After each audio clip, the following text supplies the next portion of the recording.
estos momentos comienza por Radio María Uruguay, Agua Viva, con la conducción de la Madre Olga María. Hola, buenas tardes, queridos radioyentes de nuestro programa Agua Viva en Radio María Uruguay. Nuevamente estamos aquí un lunes más juntos compartiendo un ratito de reflexión, de formación, de oración, compartiendo la fe. Bueno, va avanzando la Pascua, cada vez estamos ya más cerquita de la solemnidad de Pentecostés. Y esta semana tenemos que tener delante algo precioso, ¿no? Y muy importante, que es la ascensión del Señor.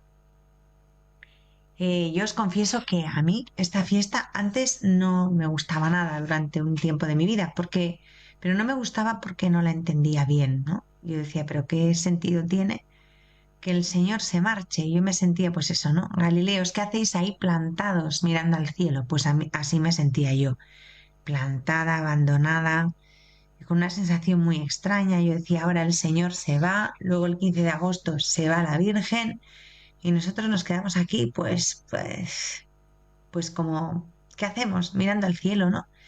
Pero yo no lo entendía bien, porque si leéis despacio el Evangelio, lo que dice es que efectivamente se quedaron ahí plantados mirando al cielo, pero llenos de una profunda alegría, de estupor y al mismo tiempo felices viendo a Jesús ascender al cielo, ¿no? Y bueno, pues de aquí quedarnos con esta idea que yo creo que es preciosa. Primero, que Él va a prepararnos sitio, va al Padre suyo y Padre nuestro, y que es para nosotros pues un signo de gran esperanza, ¿no? Va hacia la verdad, va hacia lo que nos espera. Recordarnos que aquí estamos de paso y que efectivamente tenemos que quedarnos plantados mirando al cielo. Uno de los mayores errores de nuestra vida, de la vida de la inmensa mayoría de las personas, es que se nos olvida mirar al cielo, ¿no? Nos quedamos viviendo la vida con una mirada totalmente plana, horizontal, ¿no? A ras de suelo. Y claro, la vida vivida así, en plan solo lo de ahora, solo lo de aquí y a ras de suelo, pues da muy poco de sí y es muy decepcionante. Tenemos que aprender a elevar la mirada y mirar al cielo. Pase lo que pase, nosotros estamos aquí de paso, para arriba, ánimo, al cielo. Si esto se va a pasar, ¿no? Esto dura lo que dure, pero se acaba. Mientras que lo que tenemos ahí, hacia donde vamos, el cielo, no dura lo que dure, es eterno. Esa felicidad, esa alegría no tiene límites. Y bueno, pues nos falta con frecuencia este ejercicio, ¿no? Esta buena costumbre, este hábito de decir, esto dura poco, vamos a lo que dura, vamos a la eternidad, ¿no? Vamos a poner el corazón, el deseo, la intención, la preocupación ahí, en la vida eterna, ¿no? Nuestros intereses ahí, en la vida eterna. Porque ¿qué pasa? Que se nos lía un poco la cosa y perdemos totalmente, pues muchas veces la perspectiva y luego ya derrapamos todo el rato, ¿no? No, no, no. Jesús se ha ido a prepararnos sitio. Lo dice él, o sea, no es cosa mía, ¿vale? Entonces, mi sitio es ahí. Aquí voy a estar un tiempito y luego, pues, lo que duremos, pero no tanto, no mucho, ¿no? Yo creo que esto es importante. Y en este tiempo, pensad que Él va a prepararnos sitio y a enviarnos al Espíritu Santo, ¿no? Tenemos que empezar a preparar esto y a pensar también esto. El jueves es la ascensión y ya empezamos la novena del Espíritu Santo, ¿no? 9 días para pedir que el Espíritu Santo venga a nuestros corazones y los llene. Y con esto de la ascensión y con esto de Pentecostés siempre hay dos cosas que a mí me hacen pensar bastante. Sí, porque aunque no lo creéis, a veces pienso, utilizo la cabecita para pensar. Y cuando se aproxima esta fecha, pues a mí siempre me viene una cosa a la cabeza que me impresiona bastante, ¿no? Una frase de San Pablo, que bueno, que yo creo que todos la hemos escuchado, pero no sé si nos hemos detenido a pensar un poquito lo que significa. San Pablo dice, no pongáis triste al Espíritu Santo de Dios. Y decir, wow, o sea, que yo puedo poner triste al Espíritu Santo, toma ya. Esto es muy heavy. Sí, podemos poner triste al Espíritu Santo. Esto, de la misma manera que podemos poner triste a Jesús, ¿no? Poner triste su corazón. Pero lo del Espíritu Santo, no sé, a mí por lo menos me pasaba como que le ves todavía como más, pues eso, que es Espíritu, que es Dios, pues como le voy a poner triste, ¿no? Y San Pablo dice que sí, que podemos poner triste al Espíritu Santo de Dios. ¿Y qué es lo que pone triste al Espíritu Santo? Pues claramente el pecado. O sea, cuando yo rechazo el amor, cuando yo rechazo el plan de Dios y me voy perdiendo por caminos que no son los mejores para mí, caminos por los que Dios sabe que me voy a herir y me voy a hacer daño, caminos por los que yo voy avanzando y me voy alejando de Dios y me voy adentrando en eso que me va a hacer mal, pues eso al Espíritu Santo le pone triste. Entonces dices, bueno, no pongáis triste al Espíritu Santo de Dios. Es Dios mío de mi vida. Qué impresión, ¿no?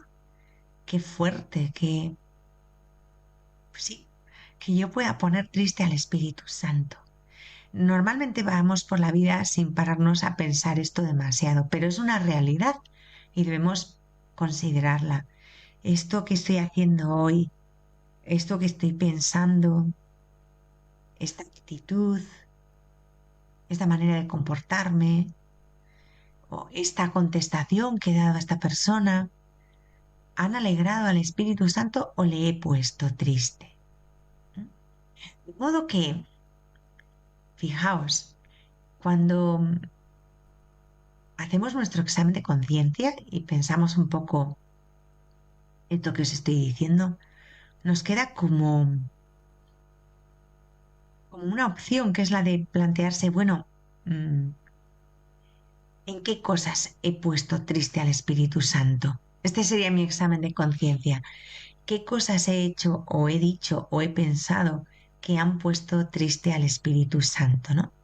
Y plantearlo así, o sea, el examen de conciencia no es estar ahí midiéndose el cerebro como si fuéramos una cosa agotadora, ¿no? Para todos, cansada, desgastante, no, no, sino que el examen de conciencia al final es revisar con paz y con amor en qué aspectos de mi vida o con qué cosas de mi vida he puesto triste al Espíritu Santo de Dios y mirarlo pues así, porque al final es que así es. Sobre el examen de conciencia habría muchísimo que hacer y muchísimo que decir. A mí personalmente me horrorizan esos exámenes de conciencia que parece que son pues un interrogatorio previo al juicio de la ejecución de la víctima, ¿no? Que también los hay. No, yo creo que hay que buscar exámenes de conciencia que nos ayuden a poner nuestro corazón delante del Espíritu Santo de Dios y a revisarlo con mucha paz y mucho amor. Si queréis, para el próximo día, para el próximo programa, podemos hacer algo de esto y revisar un poco nuestra conciencia. Creo sinceramente que es algo que puede ser bueno, conveniente y necesario. Y bueno, pues nos quedamos con la idea, retomando el tema del principio, que Jesús se va al cielo para prepararnos sitio, él lo dice así, y, y también para enviarnos el Espíritu Santo. Y nosotros tenemos que intentar prepararnos para recibir al Espíritu Santo con la ilusión de quien viene a visitarnos para quedarse, no es una visita de paso, y para ir cambiando todo nuestro corazón por dentro. que esto es precioso y lo más importante de la vida cristiana. Porque mirad, el Espíritu Santo es el santificador, el que nos santifica, el que va cambiándonos por dentro y haciendo nuestro corazón cada vez más semejante al corazón de Jesús, más semejante al corazón del Hijo. Y luego, por otro lado, pensar en esto de la ascensión, de qué manera el Padre recibe a Jesús. Esto es, bueno, una pasada. Vamos a hacer aquí una pequeñita pausa, vamos a tener un ratito de música y en la siguiente parte del programa vamos a ver esto, ¿no? Cómo es esa llegada de Jesús al cielo y cómo el Padre lo recibe. Bien, pues proseguimos nuestro programa y me he anotado para el próximo el tema del examen de conciencia, que yo creo que sí que es un tema interesante y que muchas veces enfocamos mal y logramos que lo que tiene que ser una ayuda para nosotros acabe convirtiéndose en una especie de tortura china, ¿no? Y Dios no quiere eso, ¿vale? Entonces, para el próximo programa vamos a hablar de ello. Y en este yo quería hablar un poquito de un tema que es como muy común, parece que todos lo sabemos muy bien, pero luego te das cuenta de que no lo sabemos tan bien, ¿no? Y es algo que manejamos continuamente, aunque suena mal decirlo así, manejar. Bueno, es algo que está presente en nuestra vida, ¿no? Que son los sacramentos. O sea, en la vida de un católico los sacramentos pues ocupan o deben ocupar un lugar importante y es algo pues que debe de ser como frecuente y habitual en nuestra vida. Y claro, sí, los sacramentos, la recepción frecuente de los sacramentos, todo esto como que nos suena mogollón de mucho, ¿vale? Pues sí, sí, obviamente porque son temas y terminologías que manejamos y que debemos manejar. Pero claro, la super pregunta que yo me hago y que yo os hago a todos es, ¿qué es un sacramento? Em, Seguramente pocas personas sabrían responder a esto con sencillez y al mismo tiempo con claridad, ¿no? Pues mirad, un sacramento es una realidad exterior, perdón, es un signo exterior de una realidad interior. O sea, un sacramento es algo que sucede, ¿m? Sucede dentro de nosotros y se expresa y se visualiza por fuera, desde fuera. ¿M? Entonces, por ejemplo, podemos ir un poquito más allá. Un sacramento de la nueva alianza, que es la nuestra, en la que estamos, es un signo externo que el Señor Jesús ha instituido para darnos la gracia. ¿Y qué es la gracia? Esta es otra súper pregunta, vamos de pregunta en pregunta. Pues mirad, la gracia es la vida de Dios, ¿no? Es la vida de Dios que Él comparte con nosotros a través de esto que se llaman sacramentos, estas acciones que Jesucristo ha confiado a su iglesia. Y dentro de los sacramentos, pues yo creo que todos sabemos que hay 7, ¿vale? Pero que nos quede claro que son 7 maneras diferentes de actuar Jesucristo entre nosotros en la iglesia, dándonos su gracia, con diferentes fines y de diferentes maneras. Pero siempre un sacramento es un acto de Jesucristo que nos da la gracia, un acto de Jesucristo en la iglesia, a través de la Madre Iglesia, que nos da la gracia. Porque otro dato importante, los sacramentos no existen, no acontecen, no se dan, no se pueden celebrar fuera de la iglesia. Y bueno, decíamos que son 7, ¿no? Bautismo, Eucaristía, confirmación, confesión o reconciliación, unción de enfermos, matrimonio y orden sacerdotal. Y estos sacramentos, los 7, están divididos en sacramentos de iniciación, que son bautismo, Eucaristía y confirmación, sacramentos de curación, confesión y unción de los enfermos, y sacramentos de vocación, matrimonio y órdenes sagradas. Llegados a este punto, me gustaría decir, pues, insistir en la belleza y en el regalo que son los sacramentos, ¿no? Los sacramentos de la nueva alianza, los nuestros, que son ciertamente nuevos con Jesucristo porque Él viene y renueva todo y hace nuevas todas las cosas, pero no son nuevos en el sentido de que sean una novedad en sí, porque la nueva alianza no es nueva en ese sentido, ¿no? Sino que es más bien como una renovación de lo que los primeros cristianos llamaban la alianza eterna, ¿no? Esa alianza que va por encima del tiempo, que trasciende el tiempo. Y bueno, Dios ha repetido patrones en la historia. Nunca se repite y todo lo hace nuevo, pero ha insistido siempre en hacer alianza con el hombre, ¿no? Y los sacramentos son la nueva forma, la forma renovada, la consumación renovada de lo que Dios ha ido haciendo una y otra vez en la historia, ha quedado ahí recogido en los sacramentos. Mirad, Dios hizo una alianza y luego ha seguido haciendo varias alianzas, ¿no? En el mundo antiguo, una alianza era el medio legal y también litúrgico, porque iba todo unido, por el que dos partes creaban un vínculo, una unidad, pero una unidad familiar. Por ejemplo, el matrimonio, esto lo entendemos muy bien, era una alianza entre un hombre y una mujer con un compromiso y que creaban un vínculo familiar. La adopción de un niño era también una alianza. Y siempre que Dios hacía una alianza con el hombre, pues como hizo con Adán, con Noé, con Abraham, con Moisés, con David, pues iba renovando ese vínculo familiar entre él y su pueblo, porque Dios siempre ha querido ser familia. Aunque nunca nos hayamos atrevido a llamarle Padre, como hemos hecho después de venir Jesús, la alianza y el empeño de Dios de hacer alianza con nosotros era para afianzar ese vínculo familiar con su pueblo, ¿no? Con nosotros. Generalmente la alianza quedaba ratificada por signos externos, pues un juramento, una comida, un sacrificio. Y con la llegada de Jesucristo, la obra de Dios en el Antiguo Testamento no desaparece. O sea, Jesús lo dice, que no ha venido a abolir lo anterior, sino a darle plenitud.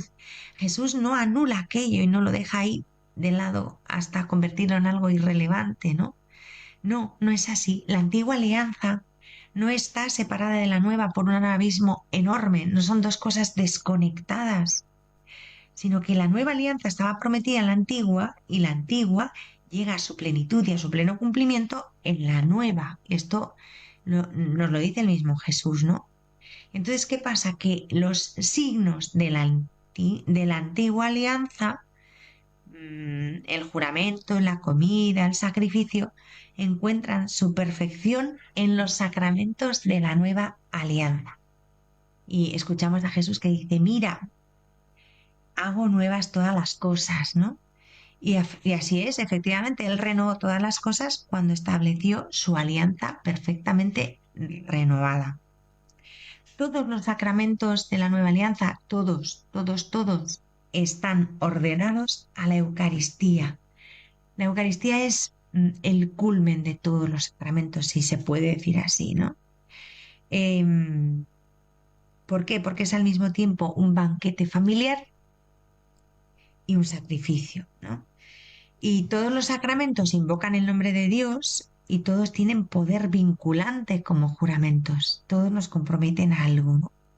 Además, en la nueva alianza, igual que en la antigua, la liturgia de la renovación tiene un lazo especial con el perdón de los pecados. O sea, en la nueva alianza es donde el poder se perfecciona y el perdón de los pecados llega a plenitud, se completa del todo. Por cierto, que sepáis, que sepamos, que tengamos presente que la palabra latina para juramento es justamente sacramentum. Luego, sacramento significa juramento. El uso de la palabra sacramentum, cuyo significado es simultáneamente el de juramento y el de rito sagrado, Se remonta al año 110 después de Cristo, o sea, muy al principio, en el siglo I, ya en la Iglesia se habla de sacramentos. Y bueno, el sacramento de la confesión, en el que me gustaría detenerme un poquito ahora, aunque insisto en que creo que en programas sucesivos vamos a ir eh, viendo eh, los sacramentos un poco más desmenuzados uno por uno, si os parece bien. Bien, pues digo que el sacramento de la confesión nos prepara para recibir la Eucaristía más dignamente, ¿no? Y hace de nosotros, de nuestra vida, de nuestro corazón, de nuestra alma, pues una vasija más pura para poder recibir la vida divina que se nos da en la gracia del sacramento. Mira, la confesión es importantísima. ¿Por qué? Porque nos da las disposiciones adecuadas, prepara nuestro interior para poder renovar nuestra alianza y nuestro lazo familiar con Dios Todopoderoso. Somos familia de Dios, somos hijos de Dios, ¿no? Y para eso necesitamos el perdón, la misericordia. ¿Por qué? Porque si no tuviéramos el perdón, pues nos podríamos acercar a Dios de una manera un poco, no sé cómo deciros, pues como siervos, como criados, como esclavos, ¿no? Que se acercan a un amo mirando hacia abajo, hacia el suelo, con miedo, avergonzados. Pero gracias a las palabras de la absolución sacramental, pues quedamos restaurados como hijos de Dios y estamos autorizados a mirarle con una mirada inocente, pero a levantar la mirada, a mirarle de frente, como los hijos felices que miran a un padre amoroso, ¿no? Y esto es importantísimo. Y bueno, ¿y cómo consigue la confesión esta pasada, esta maravilla, esta cosa tan preciosa, ¿no? Que es poder mirar a Dios cara a cara, sintiéndonos y sabiéndonos hijos. Pues mirad, en algunos momentos a lo largo de la historia el rito ha ido cambiando, pues como todos los ritos en la iglesia, no solo el del sacramento de la confesión. Pero el Catecismo de la Iglesia Católica en el número 1448 nos dice: a través de los cambios de la disciplina y de la celebración, se descubre una misma estructura fundamental. O sea, que el sacramento de la penitencia tiene dos elementos esenciales e innegociables que no han cambiado ni cambiarán nunca, por mucho que se pueda ir cambiando el rito a lo largo del tiempo, ¿no? Pues por una parte, o sea, esos dos elementos esenciales son, por una parte, nuestros actos, los actos del pecador arrepentido, y por otra parte, la acción de Dios en la Iglesia, a través de la Iglesia. Porque todo es obra de Dios, ¿no? Porque incluso nuestros actos son los de un pecador que se convierte bajo la acción del Espíritu Santo. Luego, mi contrición, mi manera de participar en el sacramento, aunque voy con toda mi mochila de pecados, es bajo la acción del Espíritu Santo. Es el Espíritu Santo, o sea, es Dios quien me lleva al sacramento, quien actúa empujándome, entre comillas, porque no me obliga, es una manera de hablar, al sacramento. Y luego es Dios también quien perdona a través del ministerio de la Iglesia, ¿no? Entonces, bueno, nosotros tenemos que luchar por cumplir la voluntad de Dios. Entonces, ¿qué actos constituyen nuestra parte del sacramento? Pues la tradición nos nombra tres, ¿no? Vamos a echarles un vistazo no muy largo porque no se trata de agotar el tiempo, ¿no? Ni de que acabéis desquiciados y hartos, sino de que el próximo lunes volváis a escucharme. A ver, pues tenemos tres actos, ¿no? Que son la contrición, la confesión y la satisfacción. Tranquilidad, que ahora lo explicamos un poquito. Se ha dicho de otra manera, el sacramento nos exige el arrepentimiento de nuestros pecados, después que afirmemos nuestro dolor especificándolos claramente, hay que decir cuáles son nuestros pecados. Y tercera cosa que nos pide, que completemos nuestra confesión cumpliendo la penitencia que nos impone el sacerdote confesor. Y vamos a ir viendo un poquito, uno por uno, estos 3 pasos, ¿no? Estas 3 exigencias del sacramento. Primero, que tenemos que estar arrepentidos de nuestros pecados. Pues hombre, esto es evidente. Y la palabra técnica correcta, así, bien, para explicar nuestro arrepentimiento es contrición.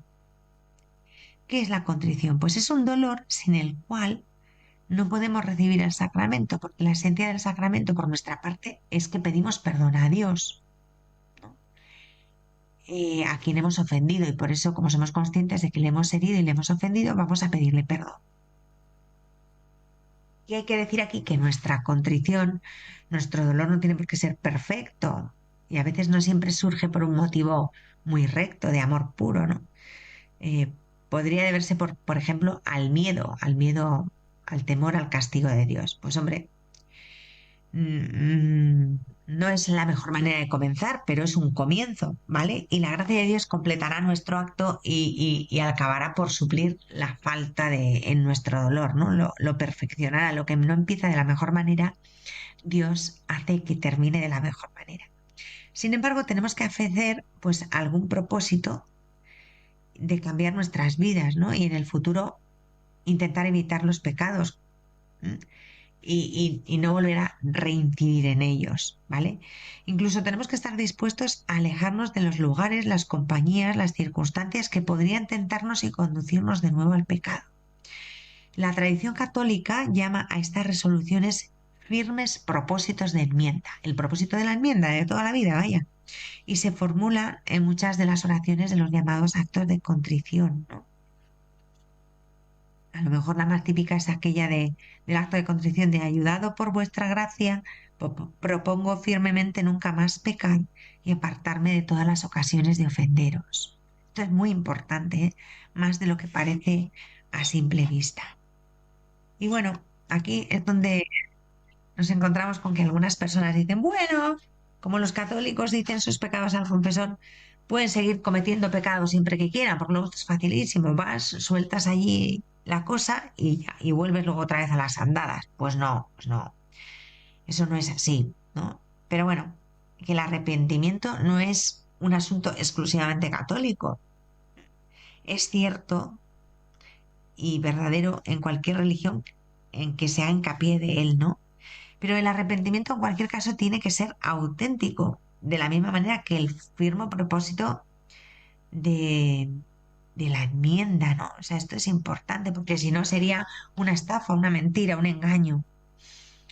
Y lo cierto es que a no ser que el pecador esté de verdad arrepentido, por lo menos que el pecador se acerque al sacramento con contrición y se confiese con sinceridad y humildemente y de verdad desee el perdón y pida el perdón de sus pecados, pues si no fuera así, el sacramento no sirve. O sea, el sacramento mm, nos absuelve de nuestros pecados en la medida en que vamos arrepentidos y de verdad, que si no sería pues una estafa, ¿no? Una mentira.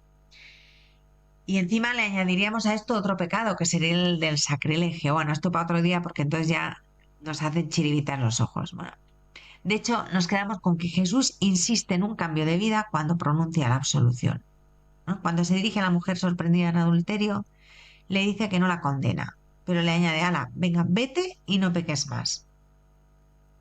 O sea, vale, no te condeno, pero no sigas igual. Esto nos queda claro, ¿no? Y hoy, pues, nos pide lo mismo a través de la Iglesia. Segundo requisito, confesar nuestros pecados. La Escritura distingue 2 clases de pecado, el pecado mortal y el pecado venial, ¿no? Y como su nombre indica, el pecado mortal es quizá el más dañino de todos porque nos arranca del alma la vida de Dios. El pecado mortal nos mata, espiritualmente hablando, nos liquida, ¿vale? Entonces, el pecado mortal significa siempre que tiene que haber una materia grave. Incluso los no creyentes suelen reconocer a veces la gravedad de ciertas ofensas, ¿no? Por ejemplo, asesinar es un pecado mortal reconocido universalmente como crimen, ¿vale? O sea, esto ya. Y lo mismo sucede con los grandes robos, el perjurio, el adulterio, bueno, hoy día lo del adulterio, en fin, ese es otro tema, daría para mucho, pero bueno, ya me entendéis lo que quiero decir, ¿no? Sin embargo, hay otras materias que solamente pueden considerarse graves desde el punto de vista creyente, desde nuestro punto de vista de la fe, como por ejemplo no santificar el día del Señor. Esto para un no creyente pues le da la risa. Para nosotros sabemos que es algo grave, serio, ¿no? Bueno, cada vez que acudimos al sacramento de la penitencia tenemos que confesar todos y cada uno de nuestros pecados graves cometidos desde la última confesión. O sea, solamente hay obligación de confesar los pecados mortales ciertos, porque aquí la gente a veces se hace cada bula. Empiezan, es que se me olvidó, es que no me he confesado bien, es que no he dicho tal cosa. No es necesario decirlo todo. Es mejor decir todo, ser transparentes, ser sencillos. Pero si algo se olvida, no siendo materia grave, no siendo un pecado grave, no pasa nada. Queda cubierto, ¿m? Por la absolución sacramental y perdonado. O sea que esto también conviene tenerlo claro, porque hay gente que se hace unos líos mentales impresionantes y vive como torturada. A ver, que no, que no, que no, que no, que Dios es más padre que todo eso, ¿no? Y nos ha dado esta posibilidad de confesar nuestros pecados para nuestro bien, para nuestra paz, para nuestra alegría, para nuestro crecimiento, para recibir la gracia, no para que vivamos angustiados, ni torturados, ni machacados, ¿vale? Esto que nos quede clarito. Cuando se trata de pecados graves, sí que es verdad que debemos especificar el número de veces y el tipo de pecado cometido, ¿vale? Y si ocultamos alguno de esos pecados a sabiendas, queriendo, haciéndolo con mala intención, simplemente porque no lo queremos decir o porque nos da vergüenza o sabe Dios, pues entonces la confesión no sería válida, ¿vale? Callar deliberadamente un pecado grave, un pecado mortal, es en sí mismo ya un pecado grave, porque el sacramento es algo serio, es un juramento que hacemos ante Dios. Y ese silencio, esa omisión de un pecado grave en la confesión, pues es como si dijéramos un perjurio, porque estamos en el ámbito de un juramento. Total, que hay que hacerlo con paz, pero hacerlo bien, porque esto no es un juego, no es una broma, ¿no? Y bueno, no estamos estrictamente obligados, como digo, a confesar todos los pecadillos pequeños, los pecados veniales, los que el catecismo de la Iglesia Católica llama faltas cotidianas, pero la Iglesia, los santos, siempre nos han recomendado hacerlo. Bueno, y también tenemos que tener claro que en la confesión no estamos diciendo algo que Dios no conozca ya. Sabe perfectamente nuestros pecados mejor que nosotros mismos. No necesita que vayamos a contárselos como si no estuviera enterado. De la misma manera que conocía el pecado de Adán cuando le invitó a confesarlo. Dijo, Adán, ¿qué pasa, chaval? Tal, ¿qué has hecho? Tal, ¿por qué vas así? Que él ya lo sabía. Lo que estaba intentando era que Adán lo confesara, ¿no? Entonces, bueno, él desea que confesemos nuestros pecados no por su bien, sino por el nuestro, porque sabe que la confesión es un paso importante en nuestro proceso de sanación interior y en nuestro avance hacia la santidad, ¿vale? La confesión es necesaria siempre, pero en algunas circunstancias muy concretas y muy limitadas, ¿eh? Un sacerdote puede dispensar de ella y dar la absolución. En momentos pues de extrema urgencia, cuando un grupo numeroso de personas está en peligro inmediato de muerte y no hay tiempo material de confesarse como es debido uno por uno, pues yo qué sé, en medio de una batalla, un avión que va a estrellarse, cosas así, ¿no? Casos así como extremos, un sacerdote puede conceder una absolución general, ¿no? Pero, atención, hasta esto de la absolución general exige que nosotros nos arrepentamos de nuestros pecados.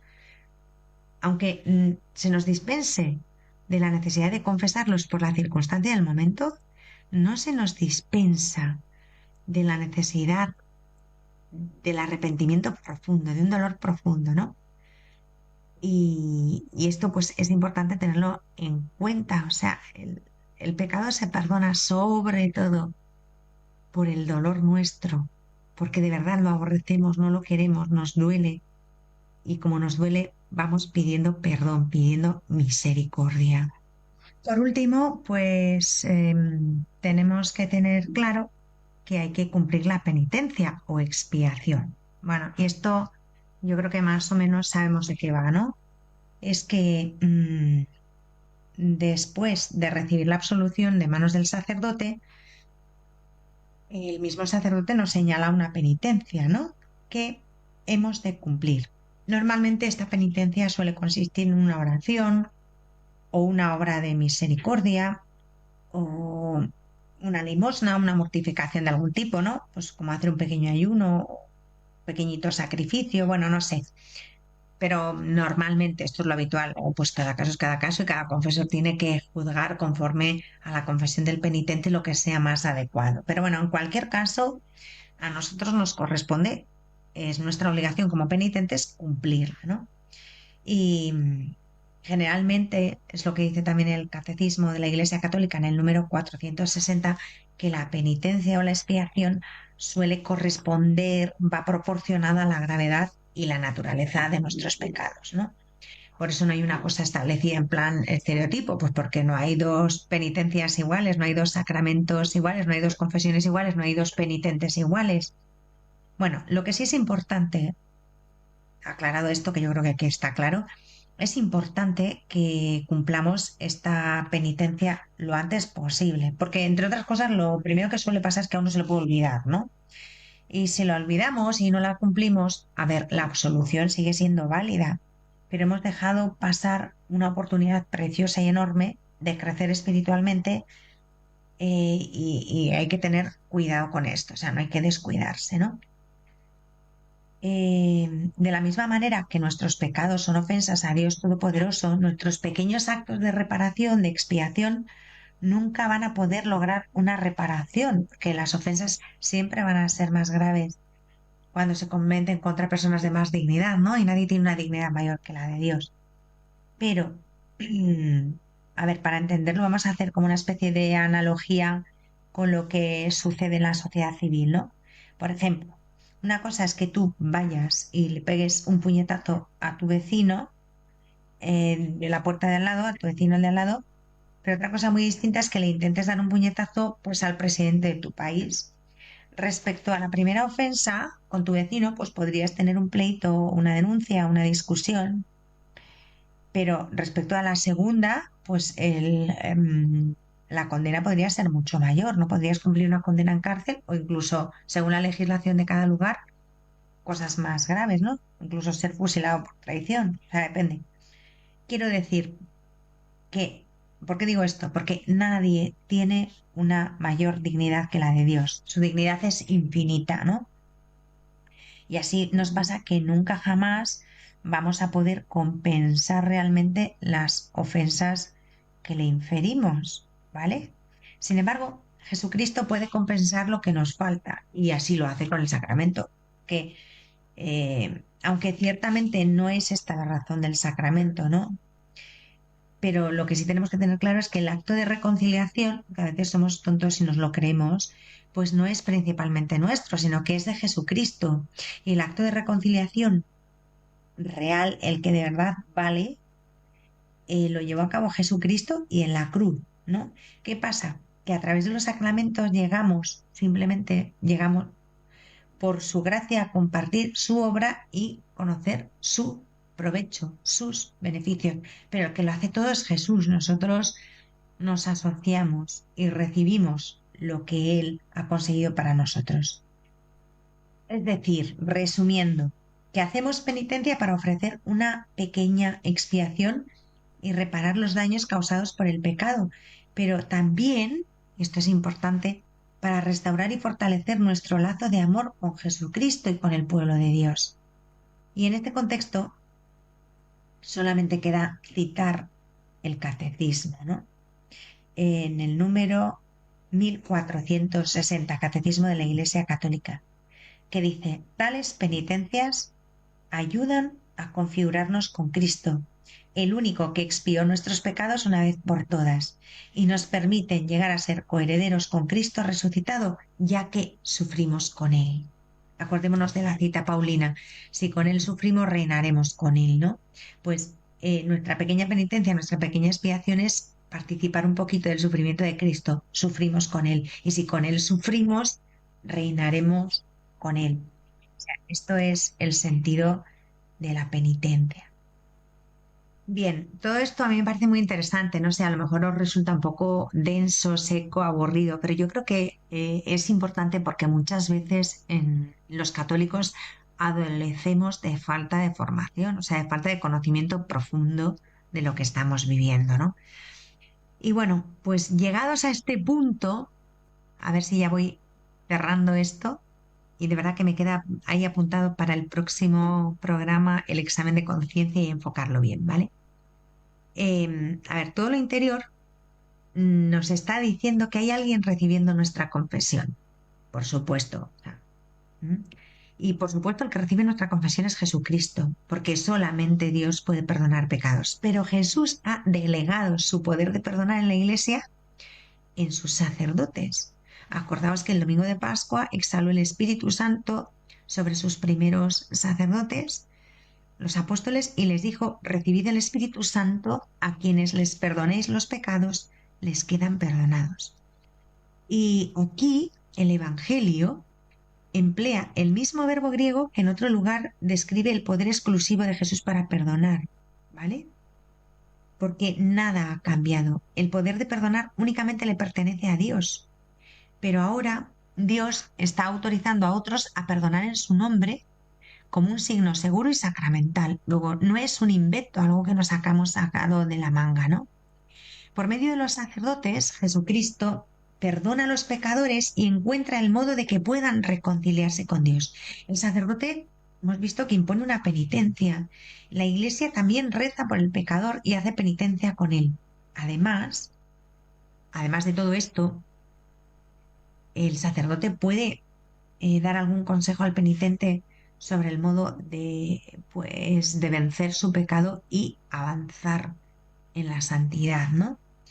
Pero bueno, que esto es importante, pero lo más importante que hace el sacerdote es pronunciar las palabras de la absolución.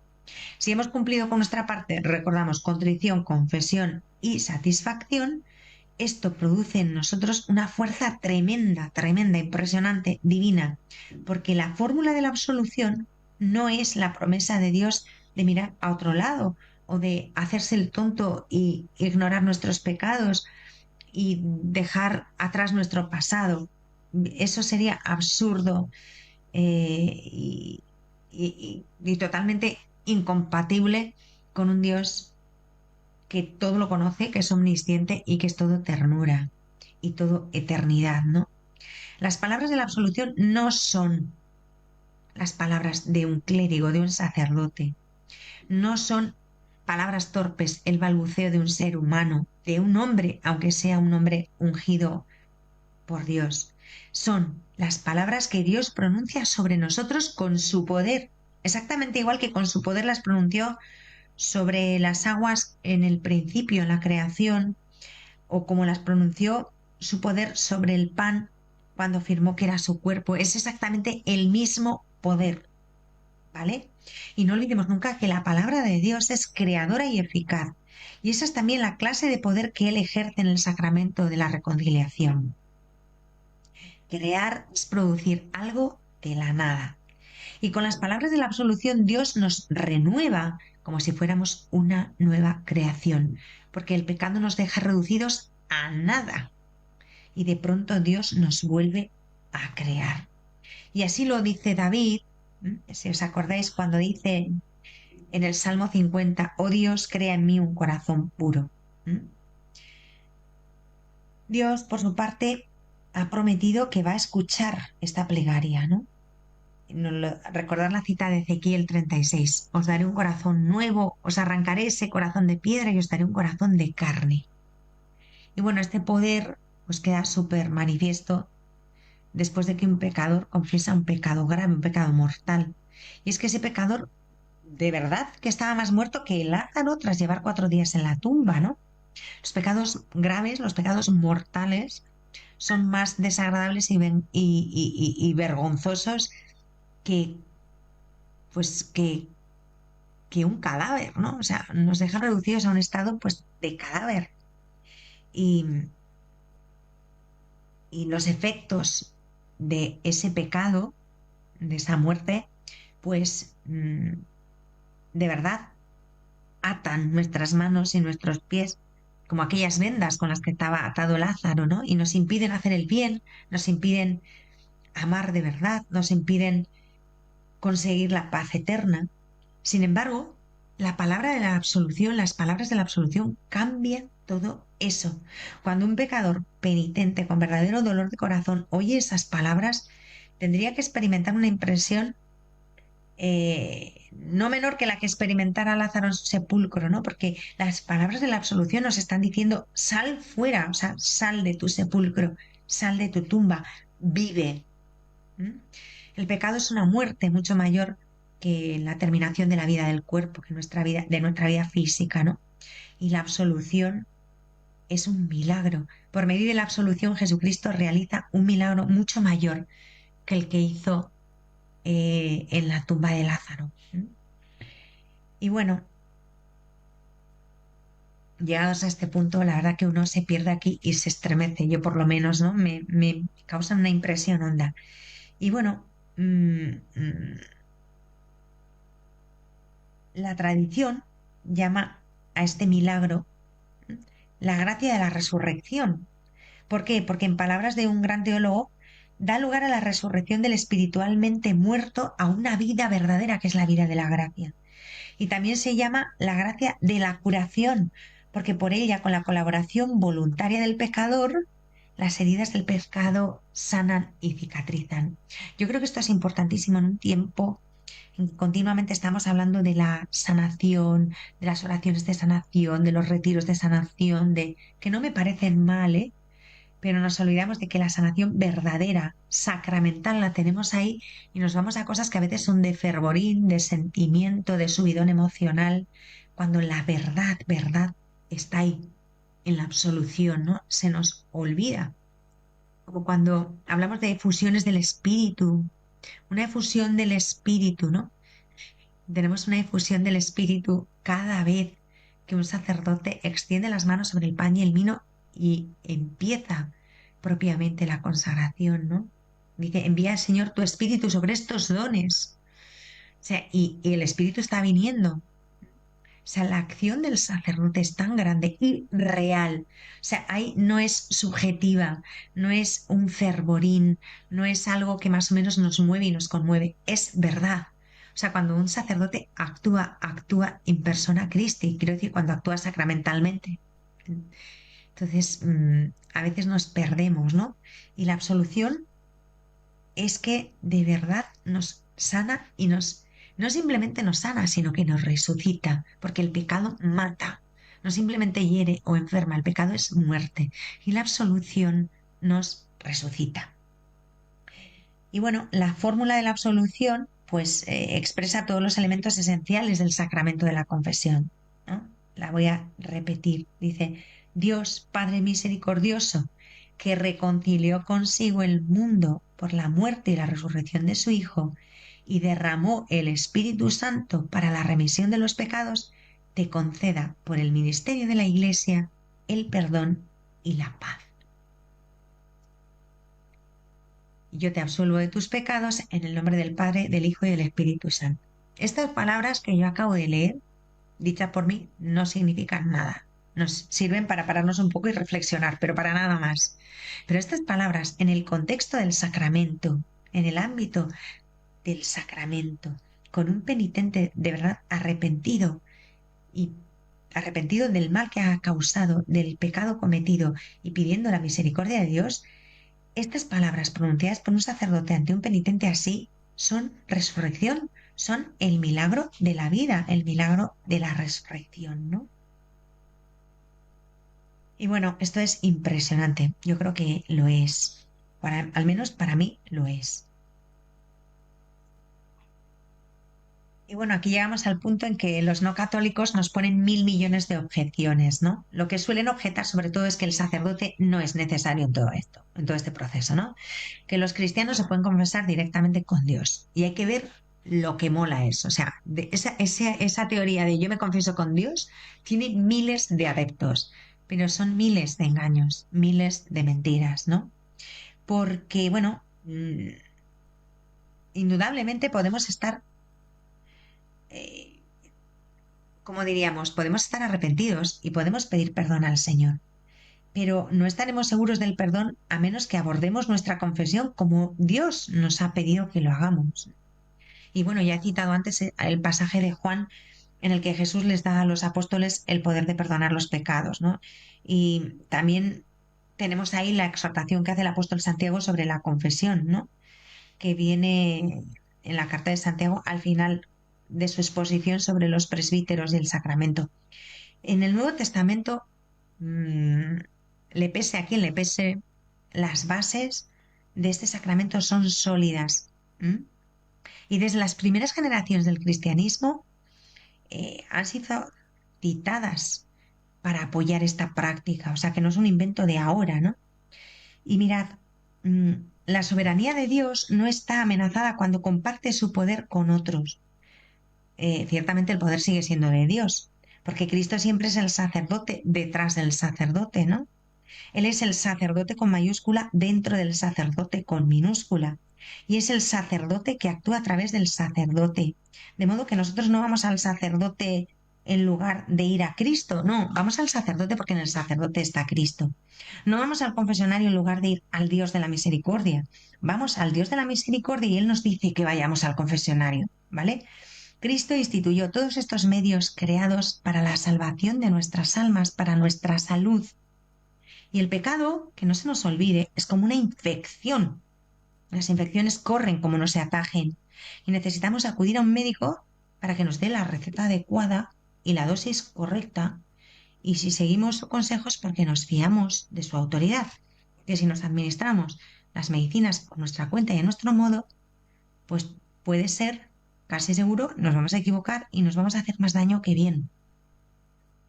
Y esto la Iglesia primitiva lo tenía clarísimo. En el siglo IV San Basilio ya nos decía, la confesión de los pecados debe hacerse con los que han recibido el encargo de administrar los sacramentos de Dios, o sea, con los sacerdotes. Y en ese mismo siglo IV San Ambrosio decía, Cristo otorgó ese poder a los apóstoles y desde los apóstoles ha sido transmitido solamente a los sacerdotes, a nadie más. Y qué poder tan impresionante, qué cosa tan formidable. Y en el siglo V, esto sigue, San Juan Crisóstomo dice, los sacerdotes han recibido un poder que Dios no ha concedido a los ángeles, ni a los arcángeles, ni a su madre, la Virgen María, el de ser capaces de perdonar nuestros pecados. Solo Dios posee el poder sobrenatural de hacer milagros, pero nombra a algunos obradores de milagros cuando llama a algunos ministros, como Moisés, con Moisés también lo hizo, ¿no? Para que hagan cosas que no puede hacer ningún otro humano. Y Dios usa medios creados porque así es glorificado, levantándonos como un padre bueno levanta a sus hijos.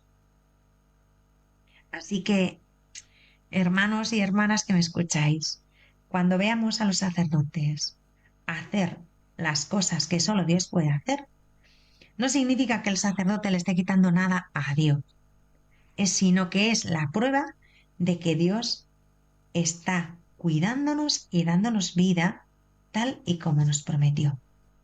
Y todavía más, lo está haciendo exactamente como siempre, por medio de una alianza, de un pacto, de un juramento, de un vínculo familiar, por medio de una bendición.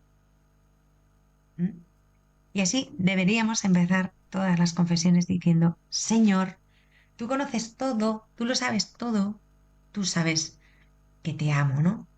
Y disfrutar y descansar este regalazo que es el sacramento de la confesión, de la reconciliación. Y bueno, pues ahora hacemos una pausita, una pausa breve, antes de concluir el programa. Y nos dejamos apuntado para el próximo programa el tema del examen de conciencia, que es un tema, yo creo que es interesante y es bueno, y a veces es malentendido. ¿De acuerdo? Y concluimos nuestro programa poniéndonos en las manos del Señor y diciéndole, Señor Jesús, haznos semejantes a ti, llénanos de tu amor y de alguna manera enséñanos a ser, entre comillas, incómodos para los demás de la misma manera que lo fuiste tú, ¿no? Que nuestra vida rezume tanto amor como la tuya y que esa inundación de ternura y de bondad resulte abrumadora para todos aquellos que viven pues alejados de ti, sin acordarse de ti, encerrados en su egoísmo y quizás también en su prepotencia, ¿no? Que no sea grata a los demás como no lo fuiste tú, que sea grata a los pequeños, a los sencillos, a los humildes, que todos esos poderosos del mundo, todos esos duros y prepotentes, tiemblen cuando nos acerquemos por nuestra sencillez, por nuestra simpleza, por nuestra humildad, y que nuestro amor de alguna manera les interpele y les haga sentirse descubiertos y les haga pensar que nuestra manera de vivir y de amar sea un poco escandalosa como lo fuiste tú, ¿no? Eh, Concédenos la gracia de amar de esa manera, de vivir de esa manera y de que nuestro amor vaya inundando el mundo y haga que muchos se planteen que algo está pasando, que algo está sucediendo, que es la alegría del Evangelio, y que esa alegría del Evangelio les llene el corazón, los emborrache y les lleve a cambiar de vida. Que seamos todos borrachos, embriagados de tu amor, Señor Jesús. Amén.